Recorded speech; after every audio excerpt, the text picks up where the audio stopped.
Hello, my name's Lisa from Little Owl Crafts. Thank you very much for joining me today. Today we are going to be making one of these really cute little gift bags. And they're not very big. The finished size is 3 1/8 by 4 3/4. But they are very cute and they would be perfect for maybe some chocolates or jewellery or some small little treat that you would like to give someone. Okay, so let's get started. We are going to be using today the Stampin' Up gift bag punch board, which I've had for ages, but it is absolutely great. It makes little gift bag making so easy, and in fact you can make quite large ones as well, and it's just so easy to use. So that's what we're going to be using to make this bag today. So to start off with, you will need a piece of either cardstock or DSP or paper, and this piece is 6 inches this way by 11 inches that way. Now this particular piece of paper is from Blooms and Bliss designer series paper, and these two gift bags are also from the same pack of paper. It's a really beautiful pack of paper. It's double-sided as well, which is lovely. I really like this side, but I've chosen to do this side for the gift bag. Okay, let's get started. The gift bag punch board comes with its own scoring tool, which very handily just goes in a little space there. Now we are going to be using the medium line on the punch board. So here we have small, medium or large, depending on which size of bag we're making. We're going to be using the medium one. So we're going to start by making sure that the edge of our cardstock is lining up with that first line there, the start line. I hope you can see that. Is that better? Yes, that's maybe better. Yes, the edge of your cardstock or paper needs to line up with the start line here. So the first thing I'm going to do is punch there, and then we are going to do this horizontal line here. We're going to score, and then we're going to score down the medium line. And when you're doing scoring on this, make sure you don't press too hard if you're using paper, because otherwise you might go through your paper. Now, I don't know if you can see on camera, but the score line that I've just done, we're now moving it up so that it is in line with the start line. I've actually chosen a very difficult paper to see, I'm afraid, so I'm not sure if you can see that. I can tell by feeling it that it's there. So that score line I've just done is going to line up with the start line. Punch again, but this time we're going to come down either side of the triangle. We're going to do the horizontal again, as always. You're going to come down this one, which says side, and then this one that says side 2. Then you're going to move that one along to the start line again. I really haven't picked a good piece of paper for showing the lines. I can hardly see that myself, actually. Right, okay, it's there anyway. I can feel it. Okay, yeah, I can actually see it now when I put my hand there. Okay, so punch again. Yes, it is maybe better to choose a paper where you can actually see where you're scoring. Start with the horizontal line and come down the medium line. Then you're going to move that. I'm just going to score that again. It didn't feel like it scored very well. There we go. I'm going to move that score line down to the start. Punch. Oops. That's it. Come down either side of the triangle, down side 1. Don't forget to do your horizontal line, and then down side 2. And that means you're left with this just a little bit here, just half an inch or so.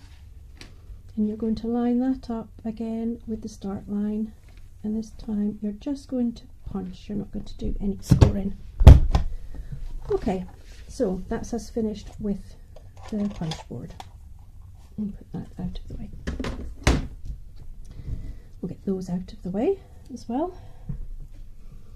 Now the first thing we're going to do is snip off just this little bit here on the corner, and then on the other side just going to snip a little corner piece off as well, because this is your joining tab, and it makes it easier to join if you have a little bit of a snip off either side. Okay, now we need to do our scoring. Turn it around this way. Hopefully on this side you can see the score lines, but just fold down your score lines all the way along and give them a wee burnish, and then the same on the other side.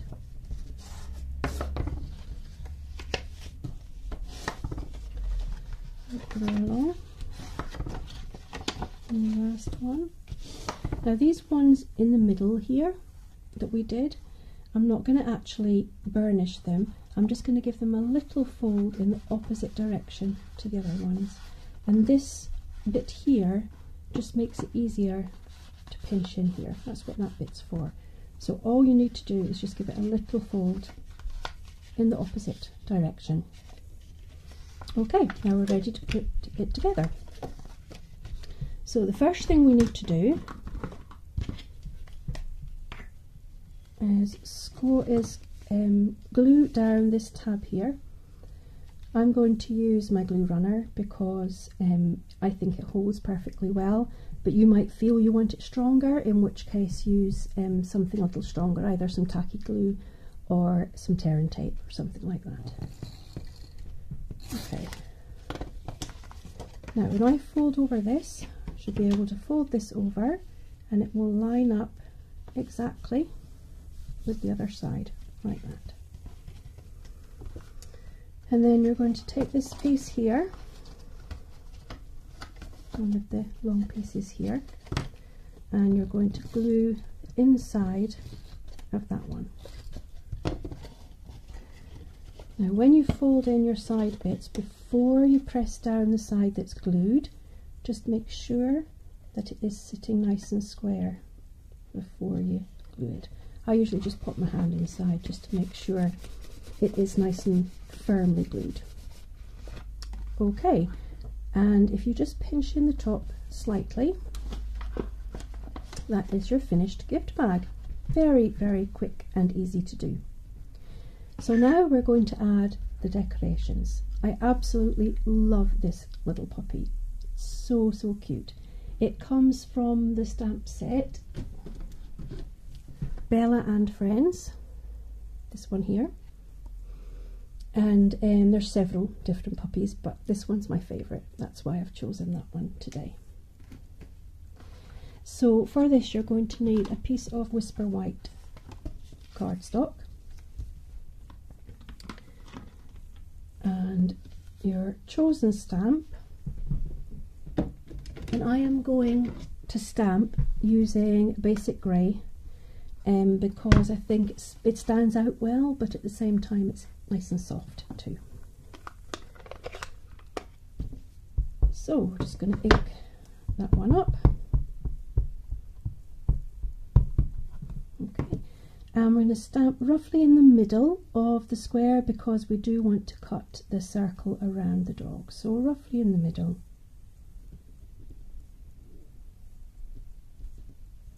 There we go. Perfect. Put that aside. And now we're going to cut the circle around the puppy, and we're also going to cut this scalloped shape out here. Now I've chosen mint macaron because I think it goes really nicely. Sorry, not mint macaron. I used mint macaron for this one.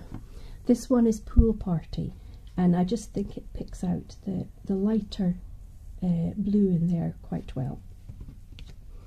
So for the dog we're going to be using one of these dies, the Stitch Shapes framelit dies. We're going to be using the second largest one of those, And for the scallop, the second largest of the scallop out of the layering circle framelit dies. So let's move a few things out the way and take the Big Shot over. The Big Shot is, if you haven't already got one, it is really amazing. It's so quick and easy to use. Now I'm going to use my magnetic platform because I want the die to be held down firmly in place over the dog. I don't want it slipping. Okay, and then the scallop one in here, and let's just quickly run them through.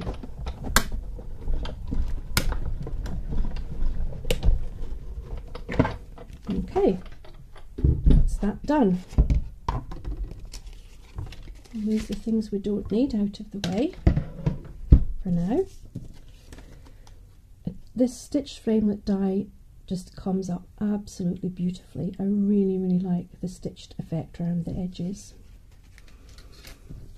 Okay, now you might wish to colour in your little dog. I'm not going to because I think he's cute just as he is, but you could colour him in. Now I'm going to use dimensionals because I want the little puppy to really stand out on the front of the bag.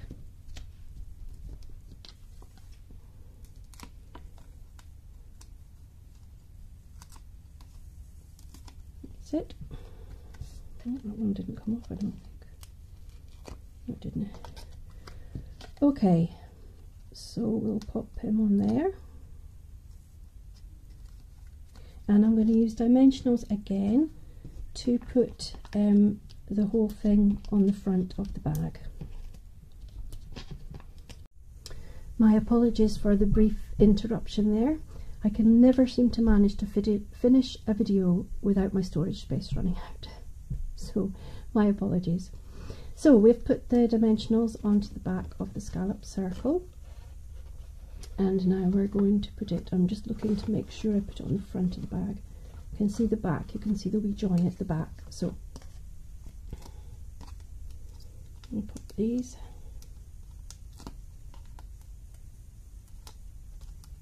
Oops. Oh, this one. Okay, and I'm just going to put him right in the middle there. Now we just need to put on the ribbon. Again, I'm going to use Pool Party ribbon because I think it complements it beautifully. This is a beautiful one. It's a satiny ribbon. It's really nice. And I'm just going to tie it around. We'll start the other way.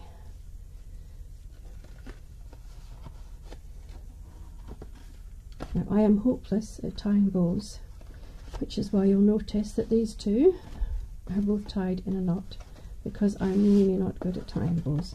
So I'm just going to tie a knot, but if you're good at tying bows, you could tie a beautiful bow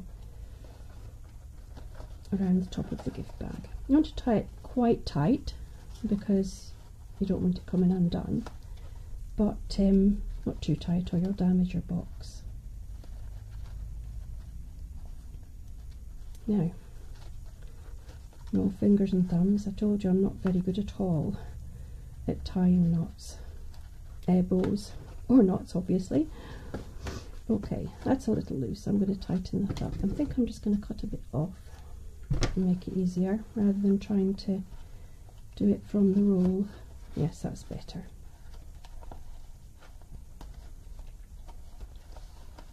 Okay, there we go. Now I'm just going to neaten that up there.